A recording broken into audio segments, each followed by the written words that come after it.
Hello everyone, welcome to Pragya empower studies. हमारा अध्याय चल रहा है 6 त्रिभुज। त्रिभुज से संबंधित हम प्रमेय सॉल्व कर रहे हैं। पिछले वीडियो में हमने प्रमेय 6.1 किया था, जो कि आधारभूत समानुपातिकता का प्रमेय था, जिसे आप थेल्स प्रमेय भी कहते हैं। ठीक है, आज हम प्रमेय 6.2 समझेंगे, जो कि थेल्स प्रमेय का विलोम है या आधारभूत समानुपातिकता के प्रमेय का विलोम माना जाता है।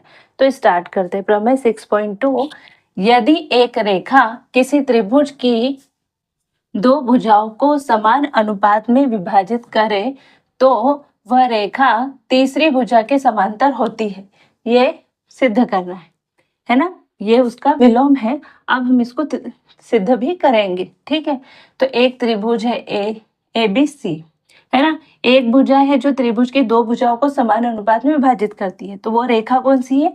D E. डी एक ऐसी रेखा है जो त्रिभुज की दो भुजाएं यानी ए बी और ए सी को समान अनुपात में विभाजित करती है।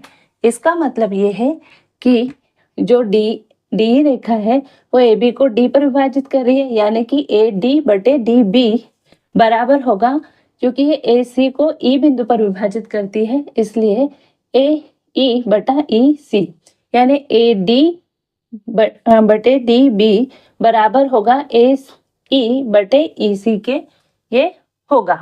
तो सिद्ध करना है कि जो डी ई है वो क्या तीसरी भुजा यानी बी सी, तो ये सिद्ध करना है। ठीक है, आई होप कि आपको इतना समझ में आया होगा, है ना। पिछले वीडियो में भी मैंने बताया था आपको, जब हम प्रमेय को लिखते हैं तो उसको लिखने का तरीका थोड़ा अलग होता है। तो पहले दी जाती है उत्पत्ति।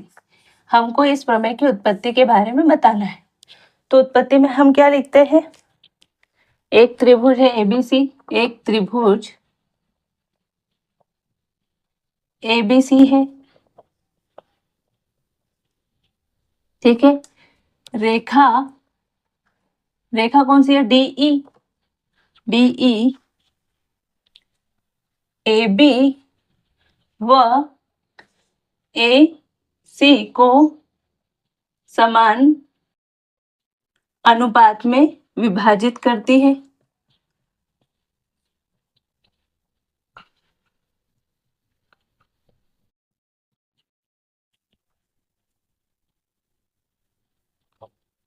ठीक है, यह डी रेखा जो है ए बी और ए सी को समान अनुपात में विभाजित करती है।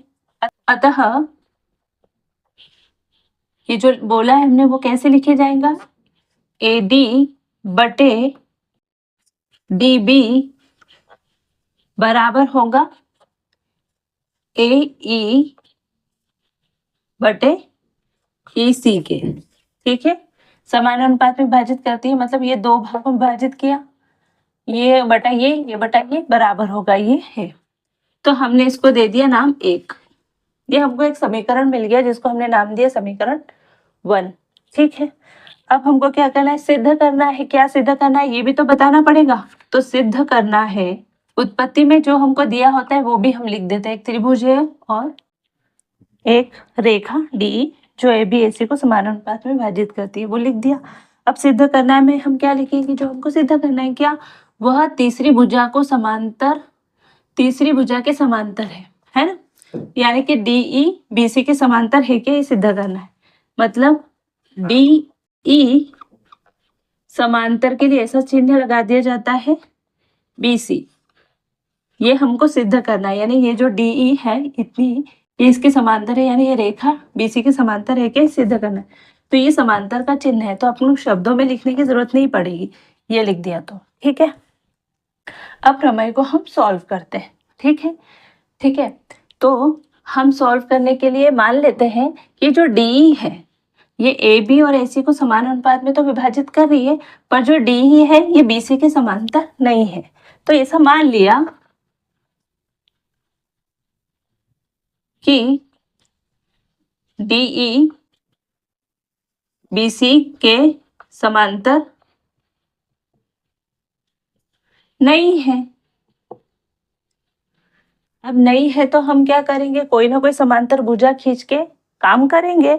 तो हमने क्या किया? एक रेखा खींची। हम रेखा खींच रहे हैं जो डी बिंदु की है, ये डैश डैश वाली जो रेखा आपको दिख रही है ना, ये, तो ये डी बिंदु से जा रही है और इसको ये ई डैश, है ना। तो हम मान लेते हैं कि हम एक और रेखा खींचते हैं डी ई डैश। तो मान लिया कि डी बीसी के समांतर नहीं है, तो हमने क्या की एक डी ई डैश रेखा की रचना की जो कि बीसी के समांतर है। अतः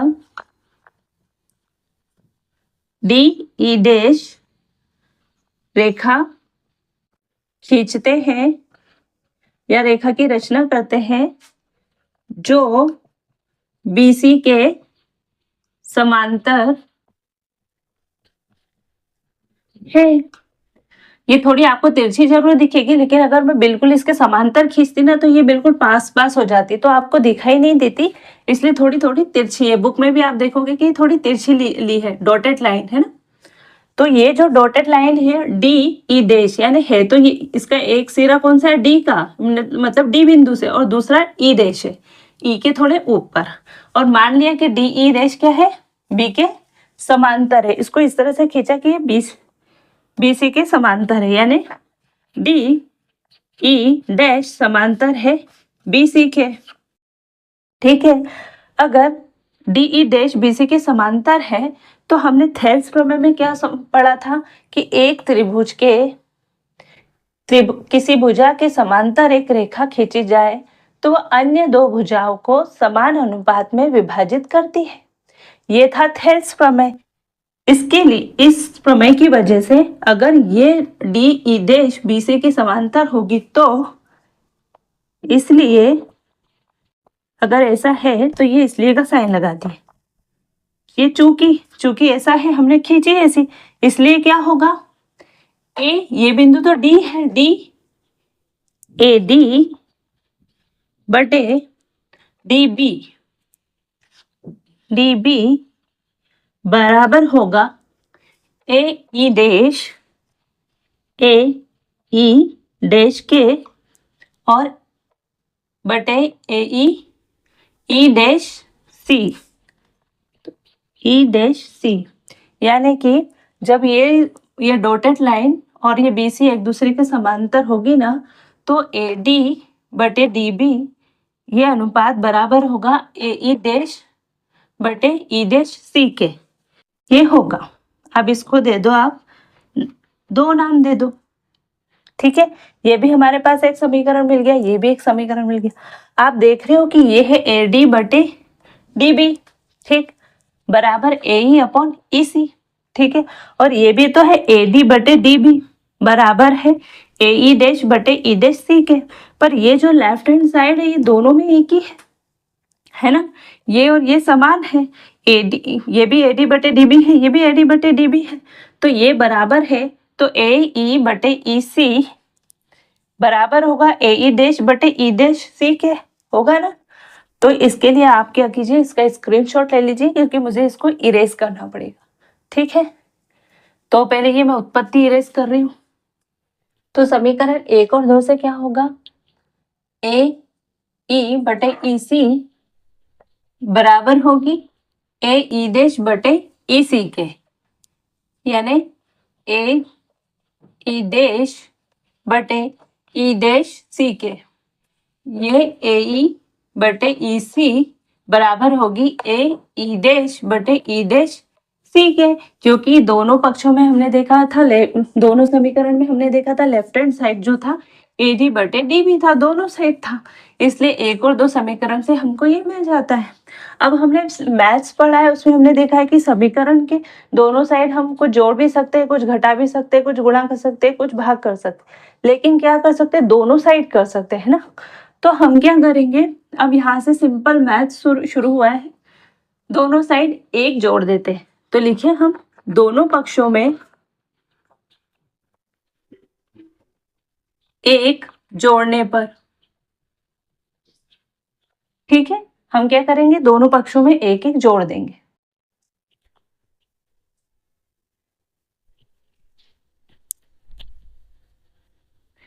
तो ए ई बटे ई सी प्लस 1 कर दिया बराबर ए ई डैश बटे ई डैश सी प्लस 1 कर दिया, दोनों पक्षों में एक एक जोड़ा।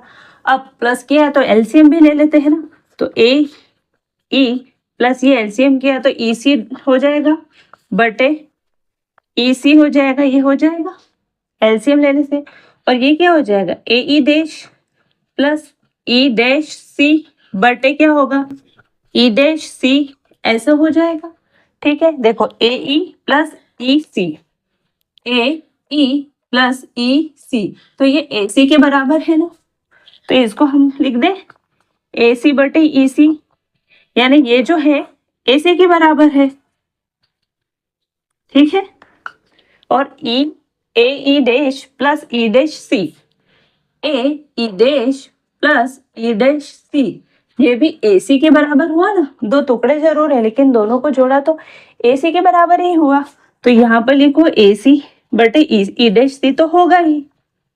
ठीक है, अब हम चाहे तो ये देखो, ये हमको पता है कि ये इक्वल टू के दोनों साइड है, समान चिन्ह हो, समान स्थिति में है ना, ये भी इसके साथ भाग में है, इसके साथ भाग में है, तो हम AC को AC से डायरेक्टली काट सकते हैं, है ना, काट सकते हैं। और अगर नहीं ऐसा करना है तो आप क्या करो, ये त्रिगुणा कर दो, क्रॉस मल्टीप्लीकेशन, तो ऐसा भी हम कर सकते, तो AC इंटू क्या होगा ई डैश सी बराबर क्या होगा, इधर भी कर दो, तो AC इंटू क्या होगा ई सी होगा ना। तो ये अब भी देखो, ये वाला इससे कैंसिल हो जाएगा क्योंकि इसके साथ मल्टीप्लाई में, ये भी मल्टीप्लाई में, तो इधर से ऐसे ये दोनों कैंसिल हो गए, तो बचा क्या, ई डैश सी बराबर होगा ई सी के, तो यहाँ कर देती हूँ आगे, क्या आ गया, ई डैश सी बराबर ई सी।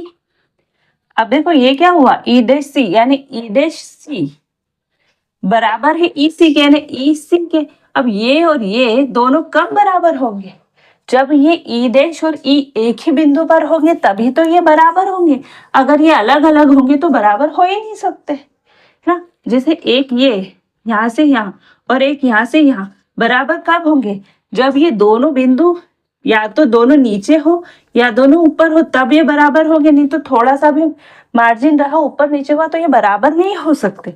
पर हमने सिद्ध किया है कि ये बराबर है, दैट मीन कि ये ऐसा कब संभव है, जबकि ई डैश और ई एक ही बिंदु हो। तो हम यहाँ लिखें, यह संभव होगा यदि ई तथा ई डैश एक ही बिंदु हो,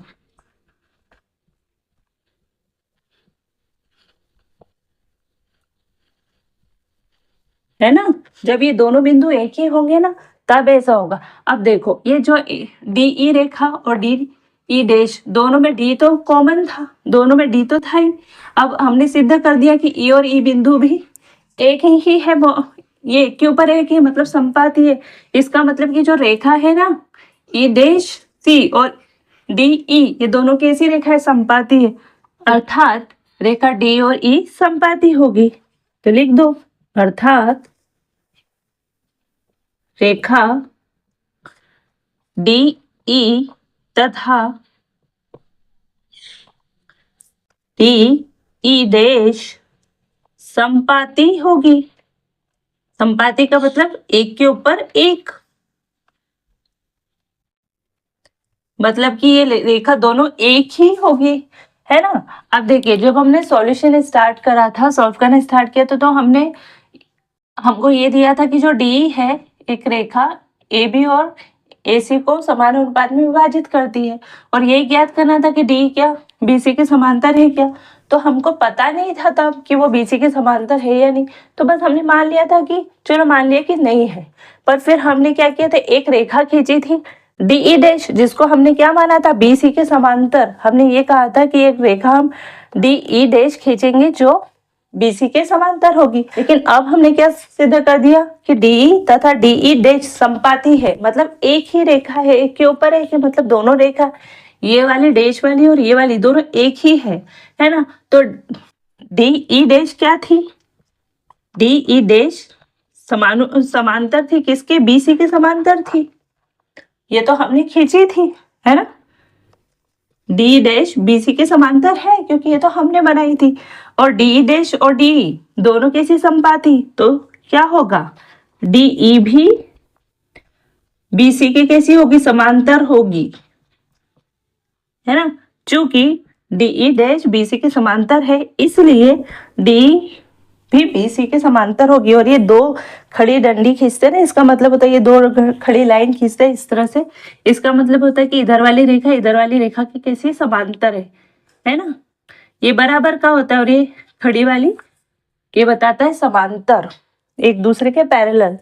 तो D समांतर है BC की और यही सिद्ध करना था, है ना, यही तो हमारा प्रमेय था,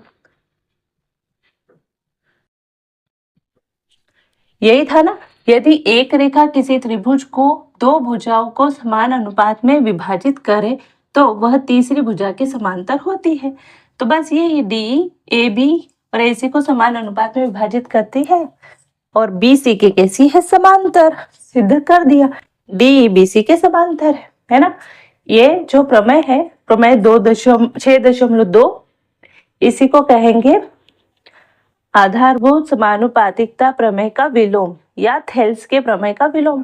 क्योंकि थेल्स के प्रमेय में हमने क्या किया था, एक त्रिभुज बनाया है ना, और जो नीचे वाली रेखा थी एक रेखा के समांतर एक रेखा खींची और ये सिद्ध किया कि वो समांतर रेखा अन्य दो भुजाओं को समान अनुपात में विभाजित करती है, ये सिद्ध किया था, ये था थेल्स प्रमेय।